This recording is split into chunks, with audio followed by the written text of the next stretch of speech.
Peradaban Islam modern di Turki adalah sebuah narasi dramatis tentang pertarungan ideologi, identitas, dan kekuasaan. Ini bukan kisah kebangkitan yang mulus, melainkan sebuah dialektika yang kompleks antara sekularisme radikal yang dipaksakan oleh negara dan kebangkitan kembali identitas Islam yang bertahan kuat di masyarakat. Peradaban ini secara garis besar dapat dibagi menjadi beberapa era kunci, dimulai dari era fondasi Republik Turki modern. Yang pertama, era pendirian, sekularisme radikal. Sejarah Islam modern di Turki dimulai dengan keruntuhan Kesultanan Utsmaniyah dan berdirinya Republik Turki pada tahun 1923 oleh Mustafa Kemal Atatürk. Ia memiliki visi untuk menciptakan sebuah negara bangsa Turki yang modern, berorientasi ke barat dan sekuler. Untuk mencapai ini, ia meluncurkan serangkaian reformasi drastis yang dirancang untuk memisahkan Islam dari negara dan ruang politik.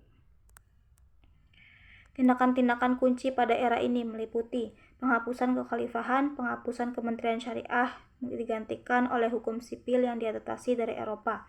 Reformasi aksara, mengganti aksara Arab yang identik dengan Al-Quran dan literatur Islam dengan aksara Latin. Kontrol negara atas agama, Atatürk menundukkan agama di bawah kontrol negara. Ia mendirikan sebuah lembaga negara yang bertugas mengelola semua masjid dan membayar para imam masjid.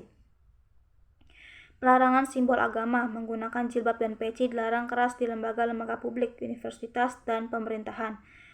Penutupan madrasah dan tarekat sufi. Jadi selama periode ini Islam didorong keluar dari ruang politik. Praktik keagamaan menjadi urusan pribadi dan bertahan secara diam-diam di pedesaan, keluarga, dan jaringan tarekat bawah tanah. Yang ketiga, era transisi, demokrasi multipartai dan relaksasi. Setelah kematian Atatürk dan Perang Dunia Kedua, Turki beralih ke sistem multipartai pada tahun 1950. Ini membuka celah bagi kebangkitan kembali sentimen keagamaan di panggung politik.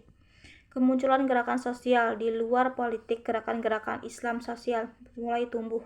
Contoh paling berpengaruh adalah gerakan Nurcu yang terinspirasi dari tulisan-tulisan Said Nursi yang berfokus pada rekonsiliasi imam dan sains modern. Dan yang keempat, era kebangkitan. Modern politik Islam, era ini ditandai dengan kemunculan gerakan politik Islam yang terorganisir untuk pertama kalinya.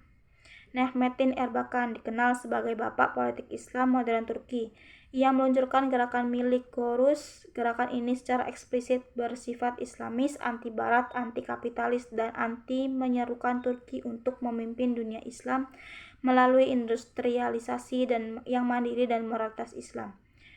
Yang terakhir, era konsolidasi, Islamisasi ruang publik, dan New Ottomanisme. Di bawah kepemimpinan Erdogan, peradaban Islam modern Turki mengalami transformasi terbesarnya. Islam secara sistematis dibawa kembali ke pusat kehidupan publik, membalikan banyak kebijakan Kemalis.